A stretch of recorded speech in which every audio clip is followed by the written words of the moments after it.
In business these days, you have to adapt or die, right? Like you have to be open to change, and you have to be at least open to understanding what's around you, especially in terms of the digital realm.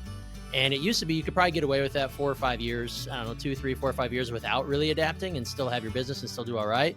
But these days, it's like every 3 to 6 months, something is new, something is out there that's going to affect your bottom line in some manner. And if you don't stay up to date on it, or at least pay the people who will keep you up to date on these things and do it for you, and man, the business landscape is going to get very tough for those businesses.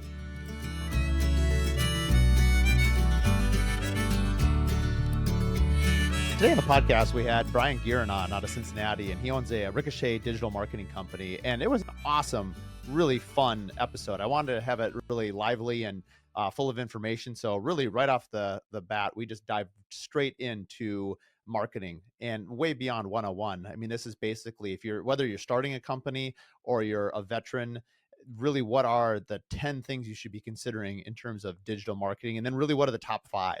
And we went pretty deep on Google profiles, blogging, email blasts, and things like that, and really how to leverage AI to help you through all these things. So if you're ready to level up your marketing game, fasten your seatbelt, and you're not gonna be able to hit ×2 on this because we talk fast. Welcome to the Curious Builder Podcast. I'm Mark Williams, your host. Today I'm joined with Brian Gearin out of Cincinnati, Ohio, with Ricochet Digital Marketing. Welcome to the show, Brian.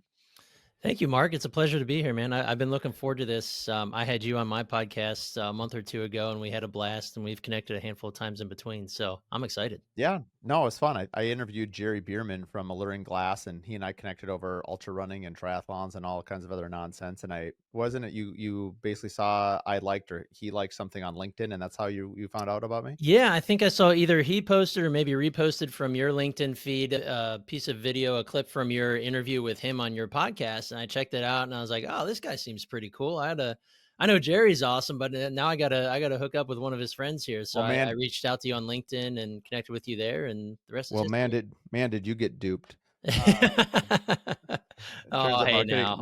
marketing was very effective on you. Don't you always find that marketers, like the easiest people to sell to are marketers? Like I think I'm Oh, yeah. probably the easiest person on the planet to sell to. Oh, dude, you and we have a lot in common, and you can check out our episode on Millionaire University podcast if you want to hear that one too, because you and I chopped it up really well. But we have so much in common, and that is yet another thing we have in common. Because I tell my wife that all the time, where I'm like, "Holy crap, honey! Like people could sell me just about anything." And I like to say, in my older age, I'm getting better at identifying what I really truly don't need, and what's the difference between an impulse buy and a need buy. But, yeah, like, if you're selling me something, I'm gonna be the nicest son of a gun you're ever gonna talk to, even if I turn you down, like, and there's a great chance I might buy what you're But selling. I think we enjoy the sales process. I mean, it's a little bit it's like storytelling. I mean, Yeah. really good sales it tells a good story. And I think where you've seen a lot of the marketing go, or at least what I'm interested in, is I think people that have the best stories, and it's less about selling something and more about crafting this narrative and this story. I feel like that's really attractive and a really appealing. I feel like storytelling, maybe it's always been a thing, but it seems like it's very popular to talk about right now. And I know I resonate with, storytelling. Oh, And yeah. I feel like because salespeople are so easy to sell to, because we like the process, we like seeing an effect. I remember years ago, I was building maybe 4 years into building. So this is like mid 2000s, like 2006, 7, 8, somewhere in there. And do you know what a trial close question is? Yeah, yeah. And so I did my one job in my life other than being self-employed. I worked for a copier company. And so that's the only reason I know what that term is, trial close. For those that don't know it, basically you're asking a question that if they say yes to it, you've already dealt with their objection. So it'd be like me saying like, well, I told this guy, he walked through my model home, and I said, I forget his name now, but hey, Tim, if this house meets every one of your needs, and if budget is not an issue, is there any reason why we couldn't move ahead and design it and build you a home? And that was my first time like practicing a trial close question in a real life setting, like building a home. And he literally said, that's a trial close question. And I was like, and he goes, and I love it. And he was a used car salesman from Texas. And Ah, he was like my best buddy, but he goes, but I'm not going to build with you because I live in Texas. But yeah. he goes, I love the trial close question. Yeah, Anyway, dude. salespeople love it. I use that all the time, and before I even knew what that was a handful of years ago, I was doing it. Maybe I learned it from someone, or one of my mentors said it's a great way to get more closes. And it's absolutely true because I'll ask them towards the end. And I've been doing this 8 years now. I've been selling my own stuff for 8 years. I know when somebody is a great fit, and I know when they are going to say yes or no before the call is over. And I always end with a question of, if A, are you ready to sign right now? But B, the trial close of, do you see any reason why we wouldn't be able to work together on this project? And the answer is almost always no. And then it's just like, okay, you said it right there. I've got the invoice ready for you and the documents ready to go. So yeah, I use that all the time. But and to your point about the storytelling and sales, and I always say that I used to have a massive fear of sales. Like I would be super awkward. I would be worried about asking for the close, about just asking for the money, right? Asking for the business. I was terrible at it. But then when I started realizing that sales is nothing more than conversations, and hearing what the issues are that the person you're talking to, hearing what their problems are, and then if you have the solution, offer them the solution and educate them on how your solution works. And it's like when I made that, it clicked in my head probably 4 years ago. I'm like, this is just conversations. It's not sales. But you weave in your story, you weave in your personality. You're making friends, and you happen to be able to do business with these friends. And that was a huge difference for me. And some people like to call it story selling. I like that too. It's funny, even just sharing that story, even though I know it, I haven't actually been practicing that in a while.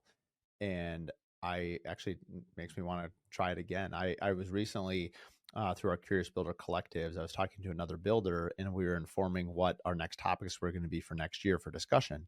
And shout out to Nate Carlson from Highmark. He goes, well, in sales, he goes, I ask for a referral, and I'm like, okay, great. Lots of people ask for referral. He goes, I ask for a referral 6 times before they're done with the house. And I was like, he was so metric with it. I'm like, tell me more.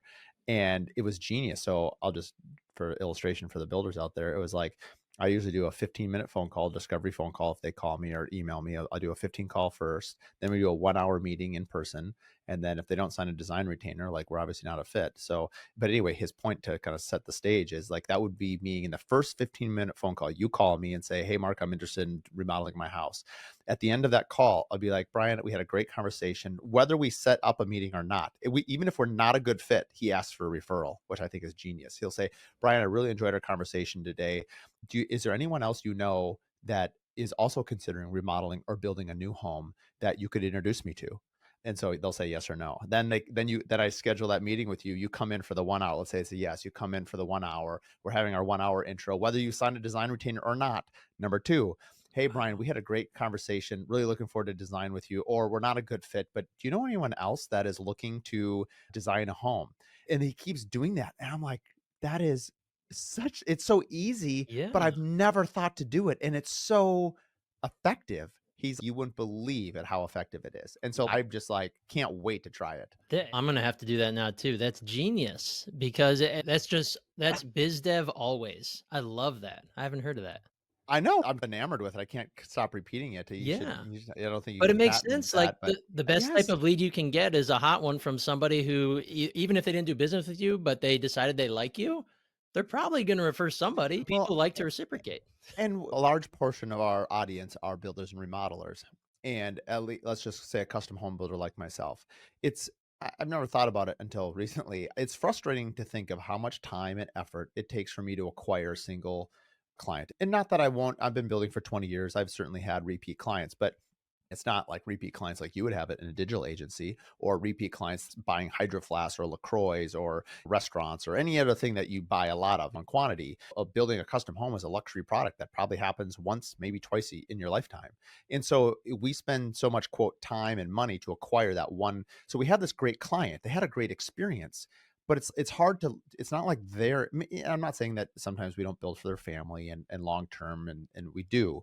But what I really need to focus on personally as a builder is harnessing that referral power in a better way of continually asking them for referrals in an organic, nice way, not just like, hey guys, I need some work. What can you drum up for me? But there's got to be something in it for them, whether it's a referral program, but they're already your super fans. Like, give them a mouthpiece, give them a way to talk about you. And so we're developing sort of a client experience stepping stone based on the first phone call till 10 years after they've been with us. Like how many touch points, how often are we reaching out to them? And I'm ashamed to say that I didn't think of this earlier in my career. I'm only thinking about it now. Yeah. And so I anyway, love that. I love that. It reminds me of a story when I was a kid. My dad bought an Oldsmobile Intrigue. This must have been the year 2000, maybe 2001. And I always did everything with my dad. I was one boy amongst two sisters, so it was me and my dad. We were hanging out. He'd take me to all every time he was shopping for this car. We'd go to all the dealerships, and we ended up going back and back to Oldsmobile. And there's this old guy named Bob Carlisle, old, stout little guy, bug eyes, googly hair, been doing it for 55 years. And he's to this day still the best salesman that I've encountered, at least one of the best that I've encountered. I must have been 10 years old then. And I remember this guy because not only was he super polite, he was a very nice guy. He found the right car for my dad. He like spent hours with my dad. My dad is like me, he'll talk forever. So we would spend 2 hours, 3 hours in the dealership, and he'd get all the information from my dad to put him in just the right car for him. But the most important thing I realize is that every 6 months for the next 10 years until, God forbid, the poor guy probably croaked, but he would call my dad on a 6 month calendar and he would say, "Hey, Mike, I'm just checking in to see how the Oldsmobile's running. We're really glad that we were able to help you out. Is there anything we can do for you?" And I'm sure he asked for a referral every time. I just remember that because we used to have those old phones with the caller ID on it, and I'd see it says Columbia Oldsmobile. Like, Dad, Bob's calling again. And oh, it always sticks with me because that's the way to do, like, it's such low hanging fruit and nobody does it. That and like thank you notes, right? Just handwritten thank you notes. it's oh funny that you say that. So I just spoke about this recently on a podcast. I think one of my Thursday Q&As, some of my goals for moving forward. And one of them is to bring back something I used to do on Thank You Thursdays. I used to do a social media post and it really started getting in the way of some of our marketing efforts and what we were doing. And anyway, so I used to write handwritten notes. And I haven't done it now in a few years and I kind of miss it. And mainly it was spurred because someone wrote me a handwritten note. And in the day and age that we're in, it, and obviously you're in digital media, so we'll talk about that at some point. But it's something, or I think it's anytime you do something different than what the rest of the crowd does, that stands out. So whatever's different, and now handwritten notes are not normal. And so Mhm. now they're very effective. And maybe they always were. It's hard to say. But like I just happened to stop by and talk with an architect, and he spent like 2 hours, actually a hilarious guy, really cool stories too. Shout out to him. But I just, today was Thursday when we're recording this, and I was like, I'm going to write them. So this year, anyway, every Thursday I have it in my calendar to write 2 thank you notes. And so actually sent him a Curious Builder podcast shirt. Nice. He was on the podcast last year, so I'm like, oh, I better give him some swag too. And but anyway, there's something about that. I think that personal touch. I'm really intrigued about hospitality. Like last year, my favorite book was Unreasonable Hospitality. Have you read that? I have not, but that sounds very intriguing Oh, to me because I'm all I'm about t customer I'm experience. telling you, put that on your top list. That Okay, was I'm my writing that favorite book down. of the whole year, and, well, everyone on the podcast has heard me talk about it 800 times, so I won't do it again, but it's read it. It is one of my recommendations. Well, I guess we'll just go right now. Usually I save this for the end. What's been in 24, did you have a favorite book or favorite kind of line of thinking or mantra that really sort of seemed to define your 24? Yeah, for me, it was spurred from a book. Ironically, 10x is easier than 2x, the Dan Sullivan book. I read a bunch of them last. I got back into book reading, which I had been very lax on for many years, and my wife had me discover audiobooks, so I finally got back into it. But yeah, that was Do a you big one do for me. do you do that? Well, what are the key takeaways of that one? I mean, that one was it was even more so just the mindset shift of it. Like, a business trying to everyone wants to 2x, right? Like 2x, 2x, 2x. But for all the strategies and things that you need to implement, why wouldn't you have 10x on the brain? And it was fascinating to me everything that they laid out that actually proved that shooting for 10x is actually easier than 2x. I know sounding cliche like that, but Well, it was crazy I to me.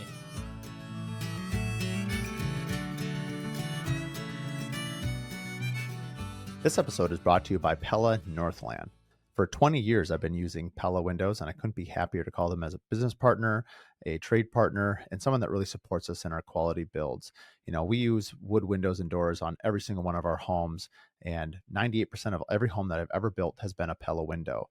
I've gotten to know their team here locally as well as nationally, and the way that they support us as a craftsman, as well as they support our homeowners with their lifelong guarantee, has actually been a game changer for me. So when people ask me who I use, I recommend Pella. If you want to hear more about Pella's story, you can listen to episode 1, where I interview Peter and Ed from Pella Northland about their journey into the Pella ownership. I'm sort of obsessed just 'cause I think the world's really or the word is really cool. Are you familiar with the principle force multiplier? Yeah, yeah. It just sounds really cool. It It sounds does. like, Yeah. it sounds really badass, like you're a Navy SEAL and, It's a like, force you did multiplier. yeah, exactly. It sounds super cool, but that's ultimately what 10x is, right? Yeah. 2x is like double, but 10x, oh, yeah, that's a force multiplier. From a standpoint of marketing is like, who can you align yourself, collaborate with? Who can you partner with? And I feel like regardless of what your career is, and in my case, in the audience is mostly builders, I feel like we're seeing more and more people collaborate in different ways, mainly from a brand deals. Like today, I was just on the phone talking to a manufacturer, and we're building our first spec home or model home for sale, and we're designing an entire brand around it. I'm so excited about this.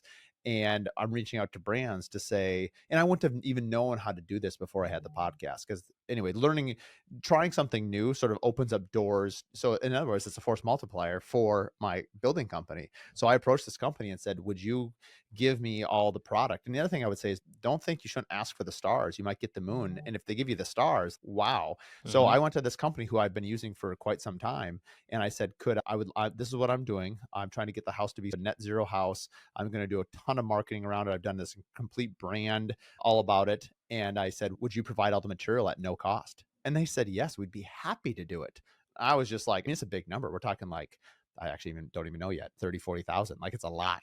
And had I not asked, I didn't even think to ask. And I think the reason I'm bringing it up is I think for people out there, regardless of your industry, and it has to be genuine, there has to be something in it for them too. And sometimes if you have a bigger profile or if you're, but honestly, even if you don't, so many of these companies are allocating dollars and money in trade because they want their product out there. And if there's a way to get that messaging out there and you're part of it, it can be a win-win. Like this is going to be a Mhm. huge win for them. And yes, that's a big dollar amount. So, but it's a big win for both of us. And I love the idea that you can create win-win scenarios.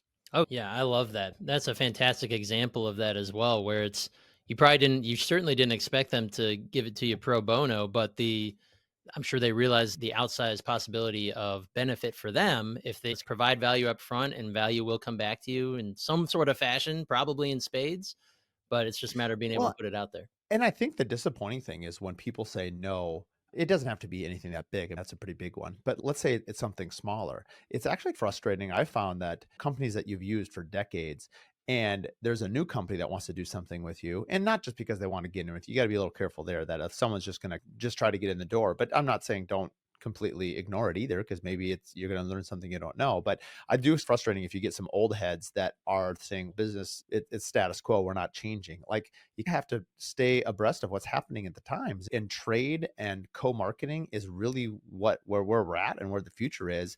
And history is full of examples of people that don't innovate and change. The more Mhm. the ones that come to mind are like Palm Pilot and BlackBerry. And Right. I was never in corporate America, but I think they have a 90 some percent market share, and they went out of business within 3 years Yeah. because they didn't innovate. I don't know enough about their backstory to comment beyond that. But I think for all of us to continue to evolve, continue to train, or sorry, to train ourselves to learn new things. I just think, plus, frankly, it's just fun. It's exciting. Like you didn't Yeah. get into this business to just clock in and clock out, because you wouldn't be Right. an entrepreneur if you did that. Exactly, and it's funny you mentioned. I just had a conversation with a prospective client. Actually, that we're signing them up tomorrow.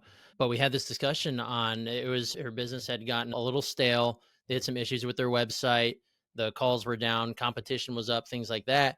But part of our conversation revolved around, in business these days, you have to adapt or die, right? Like you have to be open to change, and you have to be at least open to understanding what's around you, especially in terms of the digital realm. And it used to be you could probably get away with that 4 or 5 years, I don't know, 2, 3, 4, 5 years without really adapting and still have your business and still do all right. But these days, it's every 3 to 6 months, something is new, something is out there that's going to affect your bottom line in some manner.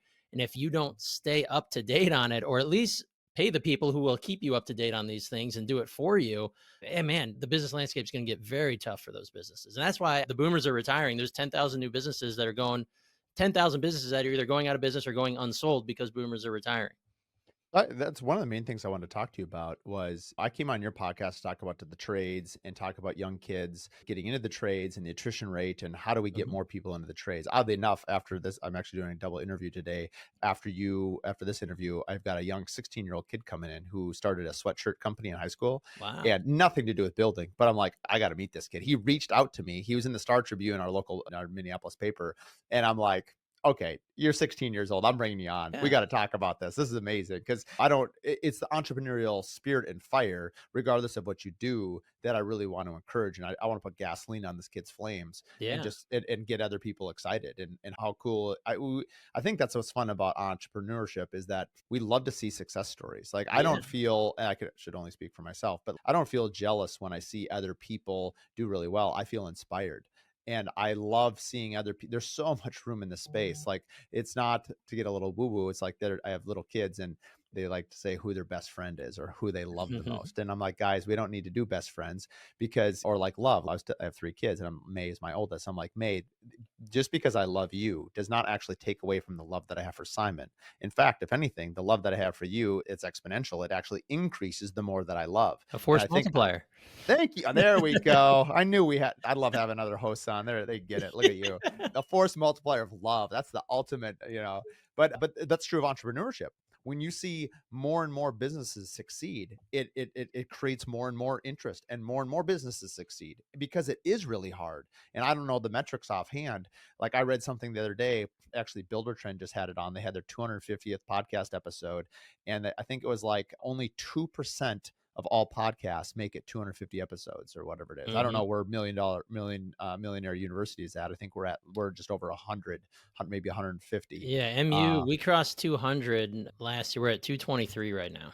yeah, so you're already in the let's call it top 5%. I mean, and granted, it's a fairly new space too. But anyway, No, I love well, that.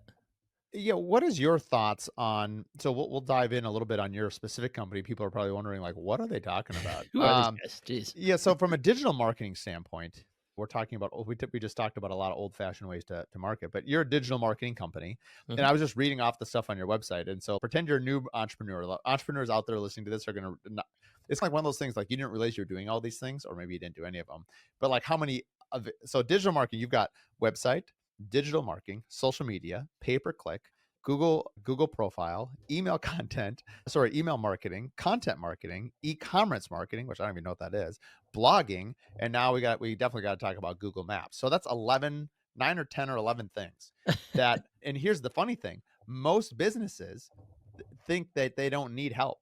They think they can do this all themselves, which is crazy, myself included. We'll talk about myself as a case study at some point. But why don't you tell us a little bit about that's just a lot of things. Yeah. I don't even know where to start with this. It's just your industry is massive. Like when fast forward 20 years ago, what was digital? How fast has it evolved? And where is it at right now in terms of what is digital marketing? Because a lot of people honestly they just assume digital marketing, social media, like it's all, especially the older generation, like it's all the same thing, but it's so diverse actually. Mhm. Yeah. So to answer your one question there, how quickly this has grown, it spreads so fast if you just look at the advent of AI. So at about this time last year, or maybe it's slightly later or earlier than that, but around this time last year, AI had burst on the scene. And then people, especially in the marketing and business space, were freaking out, right? What is this going to do? Is this going to take over? We're going to have like killer robots that destroy all our businesses and our jobs, blah, blah, blah. Everybody freaked out. And in just a year's time, it's been so fine tuned that now AI is a massive part of my business. It is a big part of my business as it relates to Google business profiles, which we'll get into in a bit. So, yes, it has rapidly evolved. And in the last 20 years ago, Google ads was the only thing really. Like you had websites and you had Google ads. That was your only way to digitally advertise in any meaningful fashion. Nowadays, you're right. Our industry is huge. There are so many avenues, different ways for you to market your business in the digital realm, and it is really wildly overwhelming. Like if even as a digital marketing company owner, it can overwhelm me, which is why one of my go-to things in my business is let's simplify it based on what your business needs. And over 8 some years doing this, we've gotten to a point where there's 5 main areas that the majority of the businesses we serve, which are typically in the trades, but we also have businesses that are We have caterers, we have dog trainers, we have boat rental companies, we have just different small, I would label them small businesses, anywhere from that 1 million to 10 million in revenue range. And so many different avenues that you have to have a simplified game plan, right? Like Bill Belichick, like their playbook wasn't crazy. It was just simple and it worked. So, yes, for business owners, the overwhelm is real. And unfortunately, not unlike many other industries, there's a lot of snake oil salesmen. There's a lot of people who hold themselves out to be marketers and to be, knowledgeable in the space, and they really just aren't. They're just trying to turn a buck and take advantage of somebody. So that is rampant in our industry, just like it is in many others. But yeah, so that it's a lot. And if you look at my website, we do offer a lot, but we have a core of what the majority of our clients utilize, and that is the web development, Google business profile management, email newsletter marketing, Google pay-per-click ads, and Facebook ads. And occasionally we have customers that like to delve into direct mail, which we do use software and AI for that as well. Yes, there's a lot that goes to it, but that doesn't mean that a single business needs to have all these millions of avenues working for them. If you can knock it out of the park with a simple system, you don't need the other stuff. So a lot of places we could go there. I guess let's start with two. One is let's talk about the prevalence of Google Maps and why I've heard a few things as far as rumors that a lot of business owners they go and claim their Google profile, which already if you do that, you're already probably in the hot type percentages because a lot of people just simply don't. Yep. But obviously Google is a massive search engine. We do a lot of work with Pinterest with our blogger, and I had no idea behind Google, Pinterest is the second largest a search engine optimizer on the web. I'm like, whoa, Hmm. it's amazing. And so there's places that you don't think you're going to get web traffic from because you just maybe like I'm not a big Pinterest user myself, but a lot of our clients are because that's a lot of the home space. I imagine the demographics are largely women would be my guess. Like I look at Instagram. One of the reasons why I'm on LinkedIn actually was Brad Levitt, and he had recommended because I thought LinkedIn was for professionals. I guess I am a professional, but I don't consider myself one. It's more professionals like suit and tie, Yeah, corporate the America, stuffy Fortune white 500. collar. Yeah, Yeah, yeah. like that's where you interview people and you put your resume out there and you talk about whatever. And which I guess we talk about on the podcast too. But anyways, he gave me a directive. He said, post every day on LinkedIn for 2 years and let me know. And then it just became a habit and I just do it. And Hmm. I'm amazed at what a playground that place is. And it's Yeah. actually really enjoyable and fun. But where I was going with this is, oh, like Instagram. So like Instagram, if I look at my metrics being a builder, it's like 70% women, 30% men. But I don't know the statistics on this, but I imagine LinkedIn is probably inverted.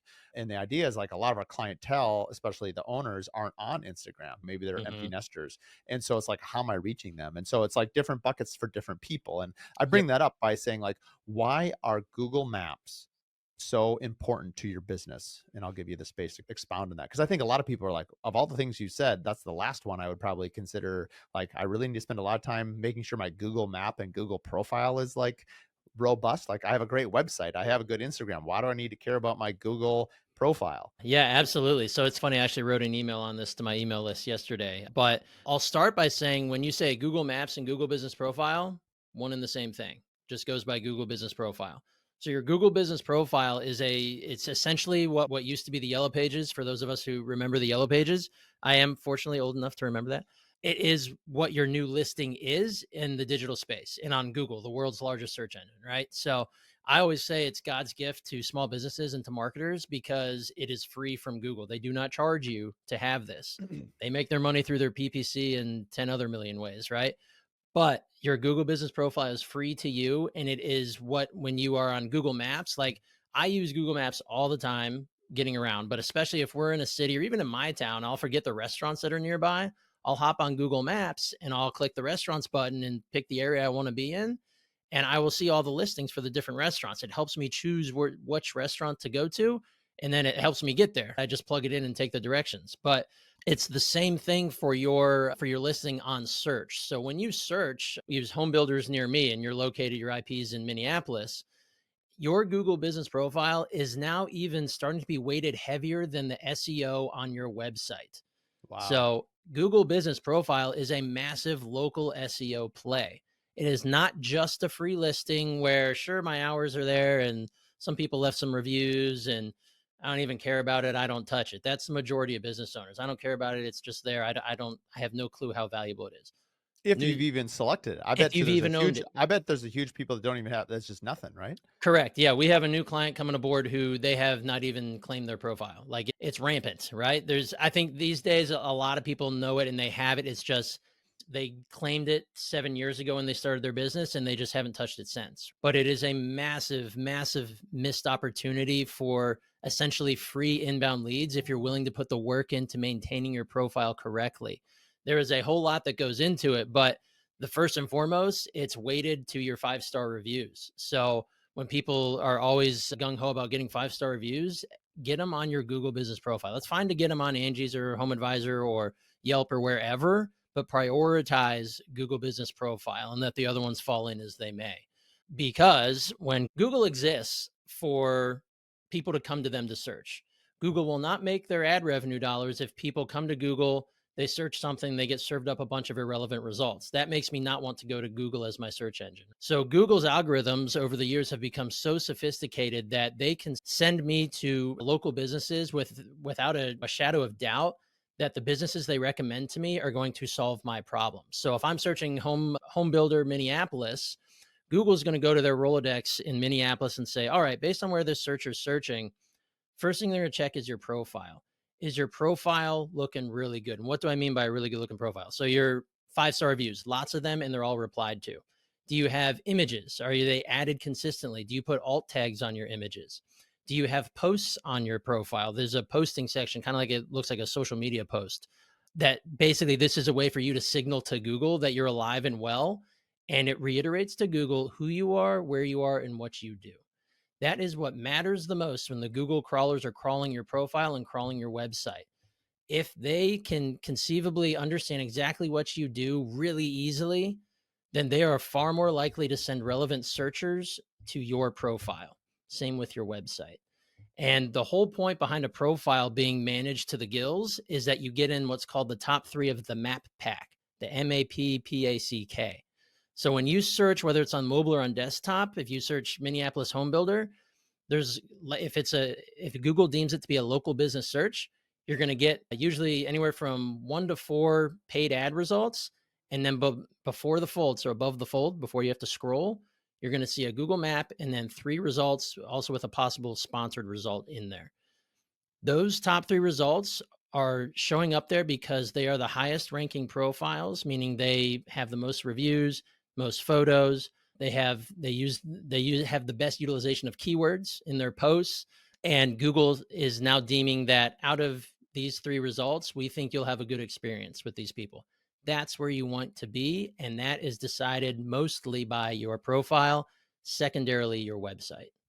So a few questions on the post. How often do you have to post for you to be alive and well? Is it once a month, once a week? Like Instagram, it's either weekly or maybe 3 times for a very active company. Website, if it's a blog, you may be updating the blog once a week, or the website might be like a home builder space. So you're updating the website every time you have a new home build, which might not be a lot. The blogs obviously can fill in for that, and if you have a for Yeah. sale page and things like that. Yeah. So how often is the right amount? I'm sure more is better, but what's a decent? You'd be surprised. So we post at a two times or 2 to 3 times per week clip. So essentially, it boils down to the Google crawlers don't crawl your profile every single day, just like they don't crawl your website every single day. It might be every week, it might be every other week, every 2 weeks, but it's not every single day. So posting every single day is actually kind of not good to do because recently Google removed the ability for all your posts to be kept on the profile. So I think it's either after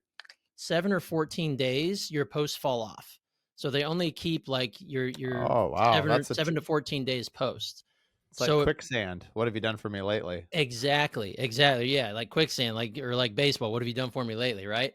So, it doesn't make sense to take the time or to automate your posts every single day, but if you're at a 2 to 3 times per week clip and you're mixing in a couple offers here and there, that's what Google likes to see to say that, "Okay, these guys are alive and well," but also here's a huge missed opportunity for people who maybe do post on Google on your profile.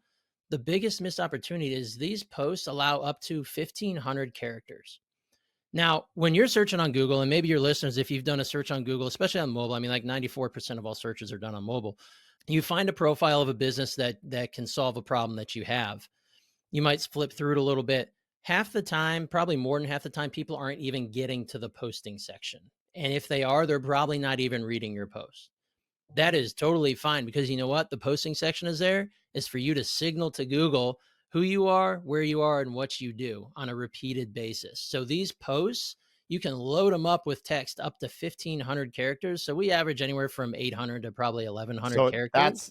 that's how you're leveraging AI. You're having AI write a 1,500 word post to put or sorry, a description or whatever you're having it do. Oh, dude, Is that right? that's part of it. There's so much that our AI does for our profiles. I can go on that. But yes, that's one of the big things because what's the most annoying thing for business owners of the last 10, 15 years is "Oh, I got to post on Facebook. I got to post on Instagram, right? I got to figure out the content. I got to sit down and write this out, right?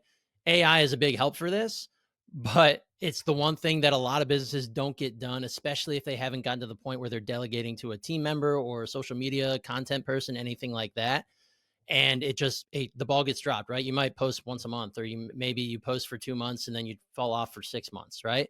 Mhm. This solves that, right? When you have AI that's helping you do this, but the AI is writing and it's learning from hundreds of millions of data points from other profiles and from other profiles in your industry, and from the way we train the AI so that it understands the type of keywords that you need to have, and it cross references it to the searches that are leading people to your profile to include those keywords and include those geographic keywords as well.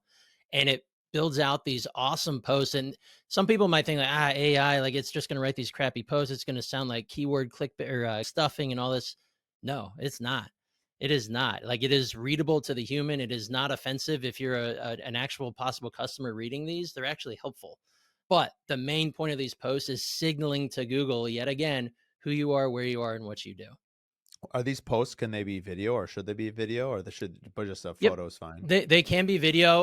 Static photo is totally fine. If you're a business that's really big into video, that's great. But make sure you have that caption and make sure that you're utilizing a lot of the character space and including your key search terms. And a quick way to do that, if you go into your Google business profile, they have their own little analytics dashboard. It's a small one, but it'll have the top X amount of keyword searches, like real world searches that led people to your profile. Incorporate those search terms, the ones that especially fit for your business, incorporate those into your posts, incorporate those into the description, incorporate those into your alt tags on your images, which we haven't even gotten into, but incorporate those into the services you list out in the descriptions that are in there. That's another one people don't even know about. I guarantee you, 9.5 out of 10 business owners have no idea that A, you can put your services on there, but B, there's at least 10 or 15 different ways you can describe a single service, and Google has it readily available as one of its thousands of options for services offered. The general public is not going to see this service page, but when you say we do bathroom remodeling, we also remodel bathrooms and bathroom fixture upgrades and 10 different ways to describe bathroom remodeling now, and you put a description in there that's keyword rich. Now Google has 10 different ways to perfectly understand that you guys are the place to go for bathroom remodels. And it's just another back end part of the Google business profile that the majority of people have no idea even exists. This is just a funny thought. I don't know if this. I was thinking, could you write in like opposite keywords? Like, for instance, let's say you're a luxury provider. Let's say you are. I'm just thinking. Let's say you're a Ferrari dealer, and could you put like your keywords could be like not crappy cars, not junkers, not like basically so that Google would be trained. Like, hey, I'm not sending you anyone that has their terrible taste, but I'm only sending people that are like the creme de la creme. It was just more of like, does inverse logic work, or is that too weird? Not That's a little too deep for Google Business Profile in terms of the service listings. However, that would be probably more useful for negative keywords in Google Ads. I guess that would be more so of we just don't want searchers who search this word or this phrase. We Well, don't want to result that. for instance, I know lots of home builders that are home builders that don't want remodeling. So you would obviously you would not pick any keywords for let's say remodeling, obviously. Correct. But could you put like hashtag not remodeling, no remodels, no bathrooms, no, like basically if you didn't want to take any small projects, could you somehow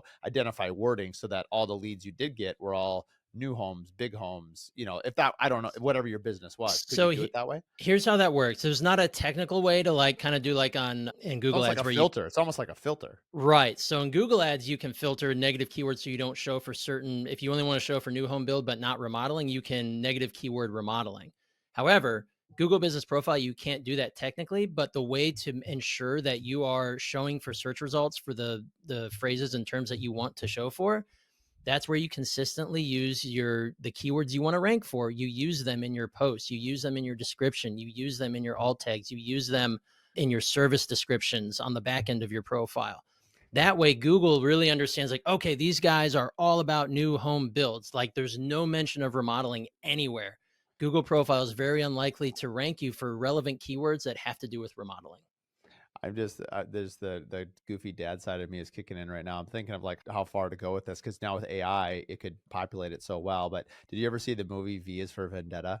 No, but I remember the title. There's this one scene where he does a whole 5-minute speech and he only uses words that start with V, so the whole thing is V based. Oh wow. It's actually an incredible scene. I'll tell you what, I'll text you after. It's Yeah, it's worth watching. I'll Anyway, where I was check going it. with this is like, could you find out what your key word is and like have AI like write a lyric or a poem or like some ridiculous like because you're nobody's reading this. What's to prevent someone from saying for oh actually here's a more practical, not dumb way. Like let's say no new home Minneapolis or new home Excelsior where I am at.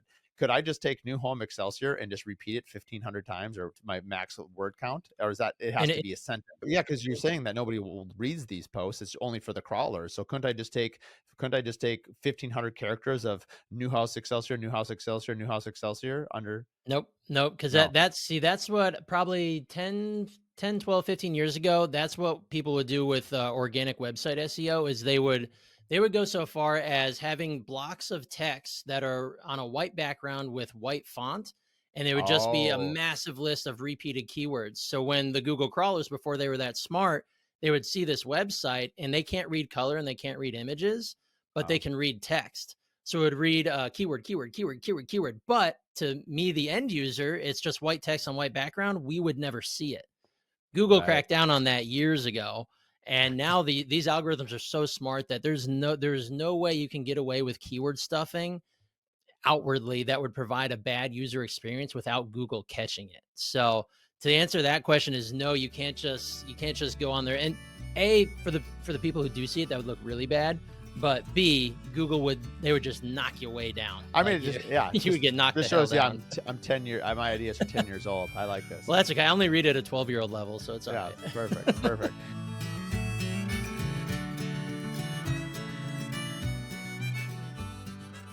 This episode is brought to you by Adaptive. For over 2 years now, I've been using Adaptive. It's an incredible game changer. It's AI technology based. It helps you with bill pay. And as a builder, there's very few things that anger our subs more than not being paid on time. Well, those days are gone. Not only do you know exactly where you are, but you can pay people through your ACH channels, making draws extremely quick. With one click of a button, which used to take hours, my office staff is now able to generate a draw to the bank or to the client in literally seconds. The thing that I appreciate the most about Adaptive is their ability to keep changing. We've given them 3 or 4 feedbacks on things that we need as builders, and within just a few months, they're rolling those things out. This is saving us hours per week and days per month in terms of our efficiency. If you're looking to upgrade your business, I'd highly recommend Adaptive. You can reach out to them at adaptive.com or listen to the Curious Builder podcast, episode 15 or episode 80, where we dive into their origin story. Lake Society magazine is Minneapolis' premier target market boutique lifestyle and design publication. It embodies the unique lifestyles and design of the Minneapolis City Lakes neighborhoods. From Lake of the Isles to Lake Harriet, it showcases the best in local design projects by both premier builders, architects, and interior designers in this area. Lake Society magazine has the look and feel of a national publication with glossy covers, high-end finishes. It's mailed directly to upper bracket single-family homeowners in the City Lakes area, and it's the perfect local coffee tabletop publication. Subscriptions can also be available through the website lakesocietymagazine.com. Additionally, publisher and founder Karen Steckel has over 27 years in the local magazine publishing industry and has a passion for high-end photography and quality graphics. Her commitment to quality, visual simplicity, and beauty are strongly reflected in her beautiful Lake Society magazine. Well, let's shift a little bit into I mean, that was really helpful. I think it's really interesting. I made 2 notes here to go and double check. I remember doing a little bit last quarter, and anyway, I have to go back and see. I haven't done it probably since, so I'll have to add it to my never-ending to-do list. Sure. Let's talk a little bit about There's so many things to talk about. I Yeah. guess if you mentioned your key tenants, and we're going to run out of time before we run out of, yeah, we've only got 18 minutes left. My goodness, that went fast. We haven't even talked about your business, which is really what I want to talk about, but this is really just the market. So there's a lot more to go here. Just really quick, if you were to prioritize the 4 or 5 things that people should do, and we won't dive into each one. The five were, what did you say? And maybe the order, chronological order of what you think is important. Yeah, so it can be different for every business because every business might be in a different financial stage, budgetary, industry, geographic area. It can vary, but typically across the board, the order of operations for us is web development. So you have to have a great website, whether it's a starter one page website that has all the SEO juice that you need, or a full build out where that mainly the biggest difference is the size and the amount of pages that are indexable by Google, as well as back end if you need client portals, things like that. But if your website is your digital foundation, if it is a hunk of junk and it's not doing any sort of lead gen for you, you have a problem because you're probably also not very discoverable on Google. And Google's also where you have a crappy website. I'm not sending my traffic there. So Right. that's number one is that foundational website. Number two is the Google business profile. So those are the top two where if you have a great website, it's functioning well, Google likes it, it's got a great UI, people like it. Now Google's going to send more people there. And then if you pair that with a great Google business profile that's highly managed, you're getting 1 5-star review a week, you're updating, you're putting those posts on there, now your chances of being found organically online skyrocket. Like you might, depending on your business, you might not even have to invest in paid advertising because your two basic foundational things are doing so well.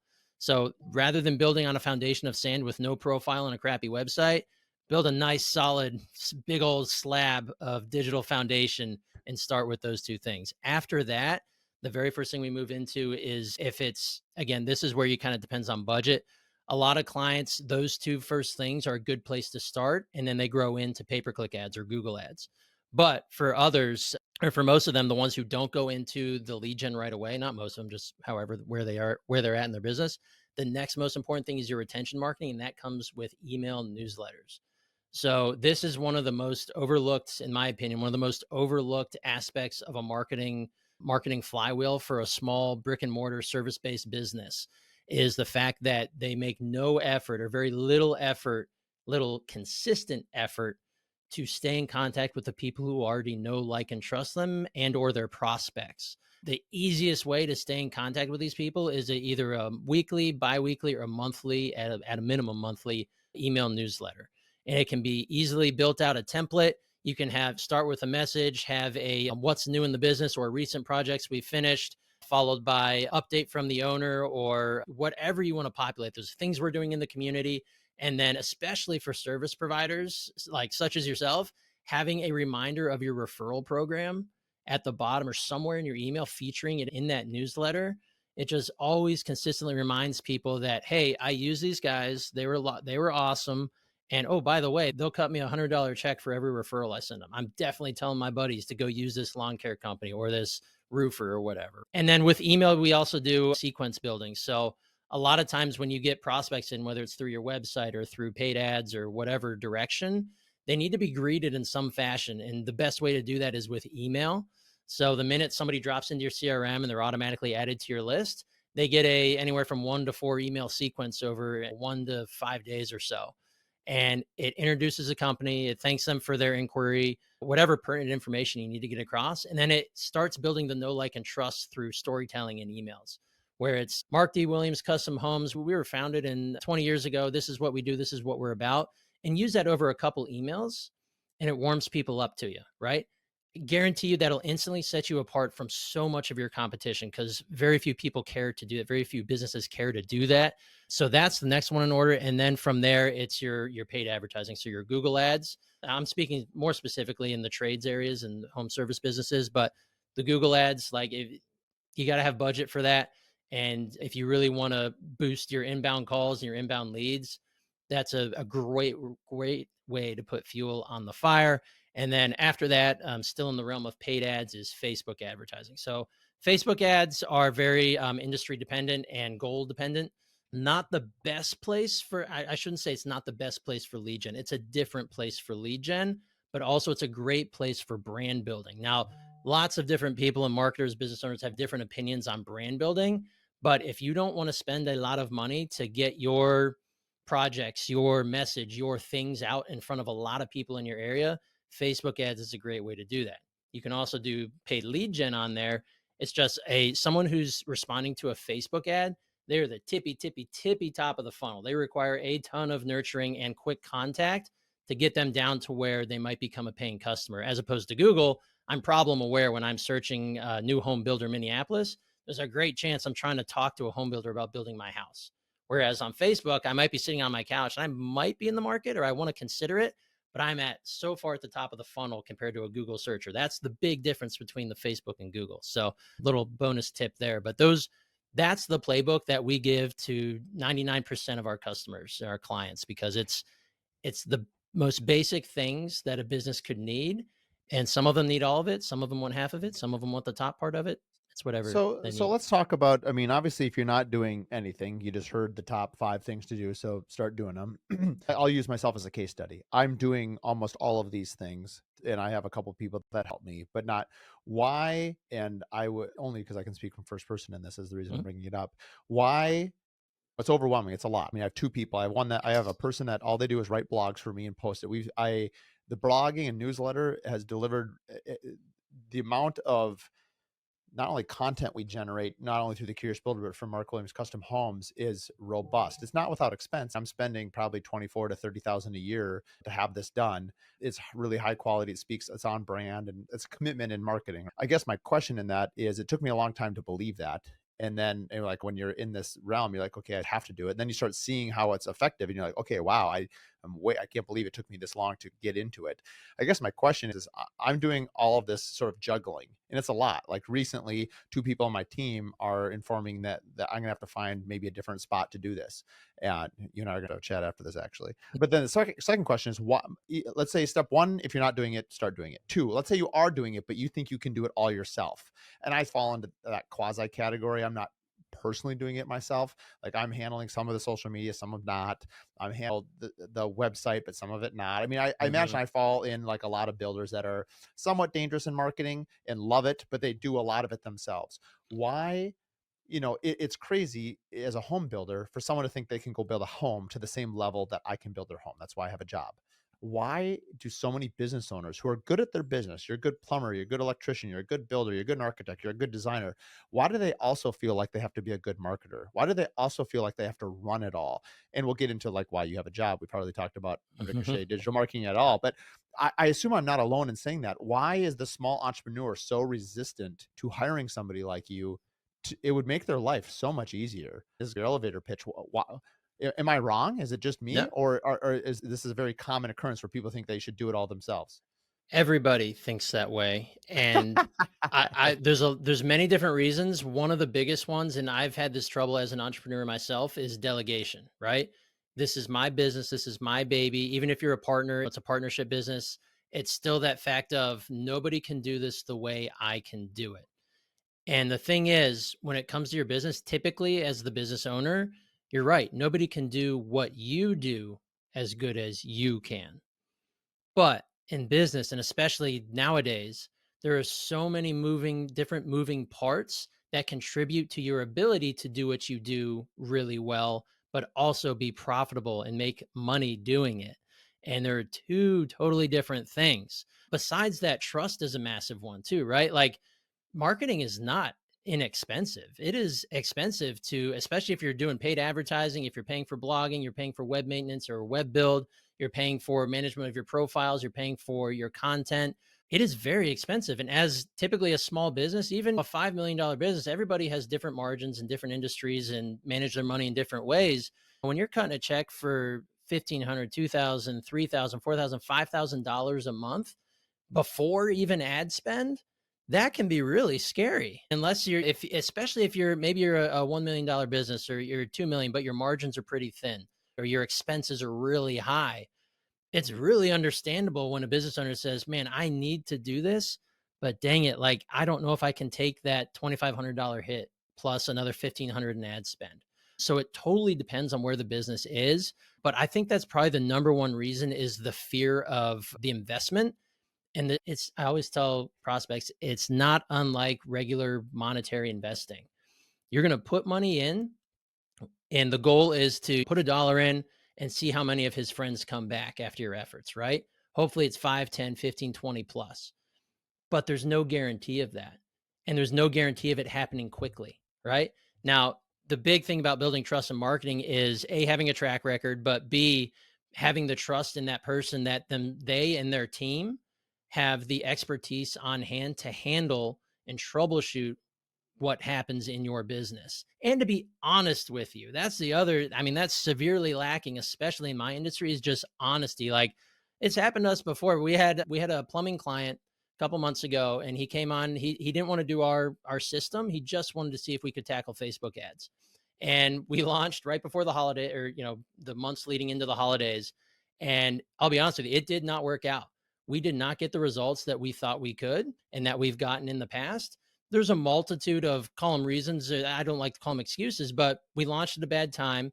They didn't want to do Google. They only wanted Facebook, and we were selling a high ticket item. It was like $7,000 item, and I kept them abreast of it the entire way and say, "Hey, look, bud, you know, right after the holidays, I said, we're not going to spend your money anymore because this isn't working. I do not feel that what we are serving here and the budget that you elected and the market is not in the mood for this.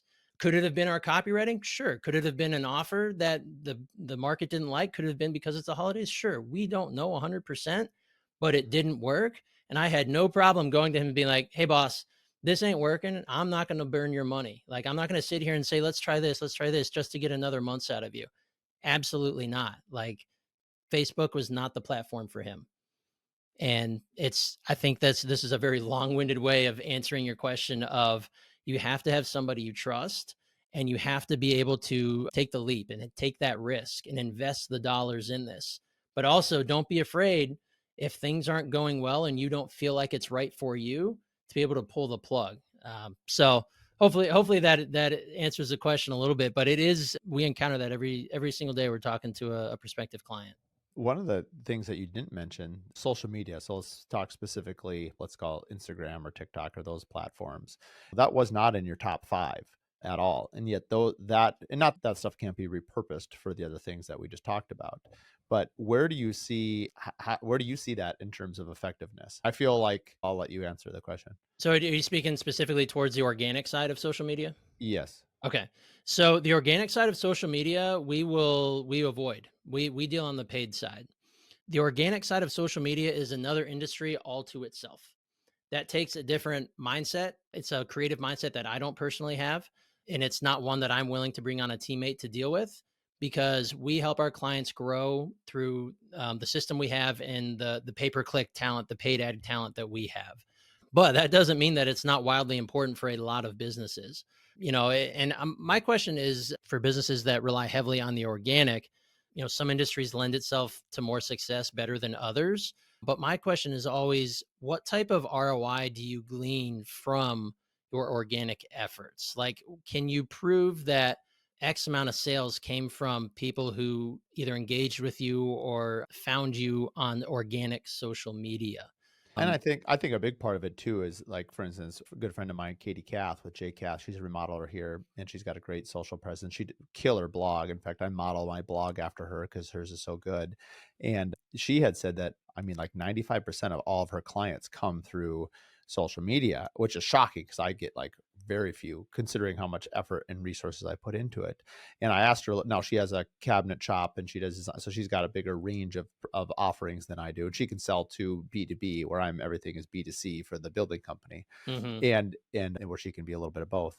But one of her comments was is that when people come through that way, they already know who she is. They're very high quality. Her closure rate is like through the roof because they've been following her. They know her story. And so I would say Yeah. this, that when we do get a client, I feel like you have to have some presence of social media. To have Yes, none I'm is not like, saying to not have one no, for right, and I sure. understand. I got your services. If I was to do the medicine analogy, you're Western medicine, like surgery and data, and then there's the Eastern medicine of Yeah, a little more, the jungle healer. yeah, which both work. Yeah, Wife to go that way. My wife is a physician, but I definitely see a chiropractor, believe in massage, and do other things. At the end of the day, you're trying to get your head right, your body, r and there's a number of ways to get there. And I think a business is a well-rounded. Let's call it the health of the business. And yep, there are multiple ways to stay healthy, and I think you have to know your business. And right, I didn't give you a ton of time. This was so interesting that we really just went guns blazing on all we things did. marketing, which I think this episode hopefully is really helpful. I found it really interesting. Yeah. One of the things I wanted to give you a little space for is you said you mentioned, was it 8 or 10 years? You're not 12 years old, so you didn't just start this. Like, where did you come from? Like, why start a marketing company? Like, why did you start Ricochet? Yeah, so this is Ricochet's. We're in about our eighth year here, and it's a long story, but I'll make it palatable and short here. So I grew up, typical Midwestern kid. Went to high school, played sports. Sports was my major, right? Like that was my thing. I was a baseball player and a golfer, and I grew up with the you got to go to college. That's just what happens in my family. You go to college, and I was like, okay, I'm going to college. Went to college. I had no clue what I wanted to do. I messed around the first year, almost got kicked out and didn't pick a major until halfway through sophomore year when they're like you have to have a major or you can go home, and I was like, ah, crap. So I was like, well, what am I bad at? Okay, science and math. Let's avoid that. What can I do? Read and write. Okay, looks like I'm going to be an English major. So that's how I got through college. Ironically, I did better in college than I did in high school, but I graduated, and again, it was right back at that moment where I'm like, oh crap, what do I do? Like I'm just this dude floating in space right now. So my dad's like, go get into sales. I took a job in Cleveland, phone call sales. It was awful. Lasted 6 months. Showed myself the door when they What were politely you selling? suggested see the door. What? Telecom expense management. Yeah. So I was setting meetings for outside reps in the state of Wisconsin. And it's funny because probably of all the states I could call, Wisconsin was one of the nicest. Probably Minnesota's the same way, the upper Midwest, just niceties. And there's so many just nice little ladies we call. And I'd be like, oh, hey, it looks like your spend is a little bit too low for us. We were there. Our team was like auditors. I was setting these meetings for these auditors. And I made one sale. My $50 commission got revoked 2 months later when they no showed the meeting. So that's how good Oh, I was at sales. that's a brutal when they don't follow through, man. It That's was a brutal. it was awful. It was awful. So I found my way out of that. I had 2 weeks before I ran out of money. Would have had to move back home. I was living in Cleveland at the time, and I made a list of what am I good at and what do I like doing. And lawn care popped in there. When I was growing up, I didn't know I was an entrepreneur already. I bought my neighbor's John Deere and I mowed lawns from fifth grade through high school and a little bit during the summer in college. And I said, there's got to be something in lawn care. I took a $9 an hour job spreading fertilizer as a lawn care technician. But the owner of this company was an entrepreneur. And he said, you're 23, huh? And I said, yeah. He says, you're pretty young. Do you have any interest in entrepreneurship? And I was like, yeah, I always have. I've just never thought I was allowed to do it. Right. Like who did I need Right. permission from? But I never knew I had it. And he said, I'm always looking for people to come into this job, learn it from the ground up, and possibly be a branch owner in a different city. You're from Cincinnati, right? Yeah. Do you want to live there? And I was like, yeah, I probably do. And he says, once you and your wife have kids, you're going to want to live back home. So this might be for you. So for 2 years, I learned from this guy and his branch manager in Columbus when we moved the second year for my wife's job. And I was going to open a branch of this company. I was going to be an entrepreneur. I was going to be a part owner. It fell through. We were doing organic lawn care. Doesn't work. Didn't like it. I did a ton of studying with some of the guys at Ohio State Turf School about how when you do the right stuff, the synthetics correctly, it's okay. It's not environmentally like horrible. Anyway, so from there, I was again back at square one. No job. We moved to Indianapolis with my wife's job. She got kind of back into the VA system. She's a dietitian at the VA hospital, and wanted to get back there. That's where she did her residency. And I was like, okay, what do I do now? I know I want to be an entrepreneur. Maybe now's the time. But we had like $2,000 to our name, right? Like just broke as a joke. And at the time, my father-in-law needed help with his small business. He's like, I need someone to build me a catalog. You're a millennial. You do computers, right? And I'm like, yeah. And he's like, you know Adobe. And I'm like, yeah, sure. So I taught myself Adobe InDesign and I built him a catalog. And then he said, I kind of need help with sales too. Do you want to do trade shows with me? I was like, sure. So for 3 years, I worked for my father-in-law. And all the while, I'm like, okay, this is not my career. I'm not going to, I love my father-in-law. I'm not going to work for him forever. I have to figure something else out. This marketing thing, there's something here. I didn't major in it. I have no knowledge about it. Maybe there's something. So I just became a bookworm and a Google worm. I went down the rabbit hole of just teaching myself as much as I could and trying to find mentors and courses where I could learn how to do something and gain a technical skill. And that's when I found my first mentor. He had a little course on how to run Facebook ads as a side hustle for small businesses to help them generate leads. So I joined this course. It was like $300 and it had a coaching community aspect to it. And in this community, he said that, I told him, I said, I'm joining this because there's no plan B. I'm going to burn the bridges after this.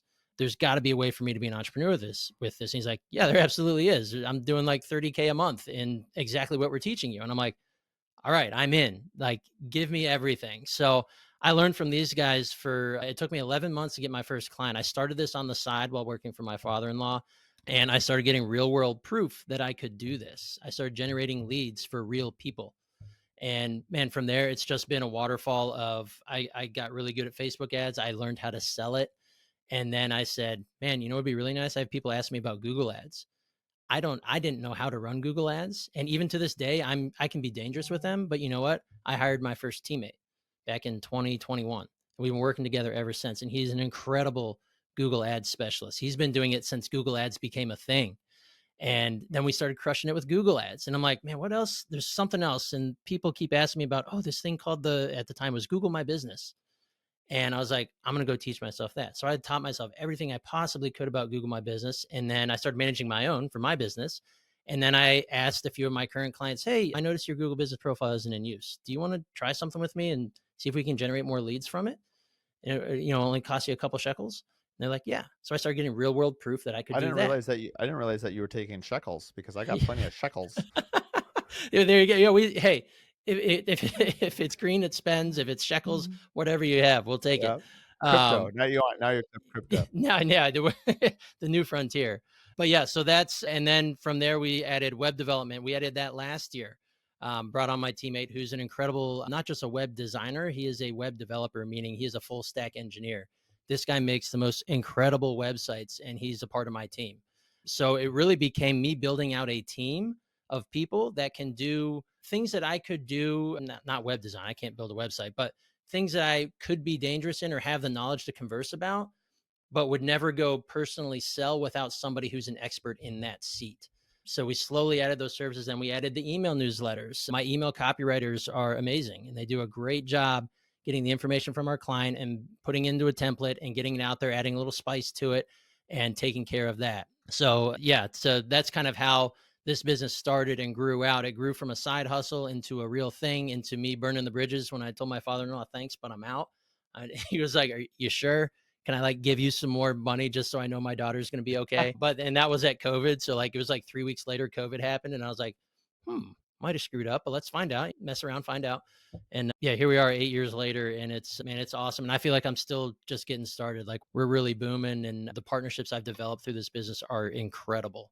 And biggest thing is I just love helping the small businesses actually grow, because if they're not growing, I'm not growing, and then everybody's unhappy. So it's like there's one option, and that's growth. Yeah, no, that's great. You're right. I forgot when you said about the similarities, almost identical. I went to school for communication because I didn't know what else I was going to do. And then I had a lawn mowing business in high school and in college. And then I sold copiers doing 100 cold calls. I forgot that. Yeah, that's other than I Yeah. didn't play baseball, pretty much everything else. I just need a backwards hat like you. And our little Nordic faces would be about the interchangeable. That's So, right. That's right. Yeah, we even look some. It's kind of creepy. yeah. So, well, I appreciate your time, and we'll have everything in the show notes, your links and everything like that. And you're gonna have to stay on after because now we're gonna have to use me as a case study on what I can do. So, Yeah, yeah. thanks for again for coming on. And I assume the best place to reach for you is just your website.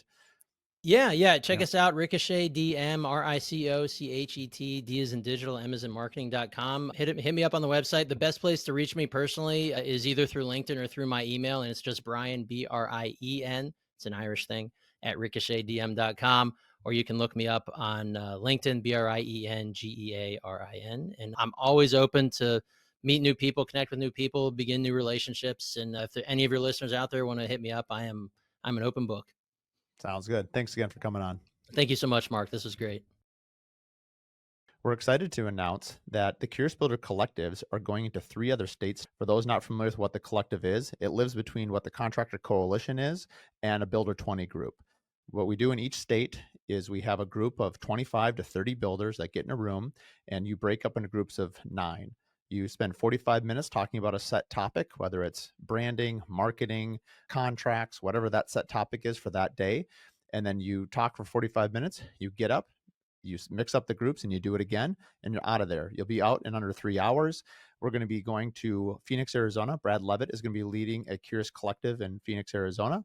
We are going to San Antonio. We've got David and Angela Penske from Penske Homes leading a group down there. And we have Brad Robinson and Vince Longo in Atlanta, Georgia, also leading a collective, as well as obviously me in Minnesota as well for our second annual collective. So if you're interested in collaborating with other builders, if you really want to dive deep on your business in a person-to-person relationship, ask a lot of questions, the collectives are for you. We also have in Minnesota Interior Design Collective, as well as the Architect Collective. Check out the events page at thecuriousbuilderpodcast.com. Thanks for tuning in to the Curious Builder Podcast. If you like this episode, do us a favor, share it with 3 other business owners. The best way that we can spread what we're doing is by word of mouth, and with your help, we can continue to help other curious builders expand their business. Please share it with your friends, like and review online, and thanks again for tuning in.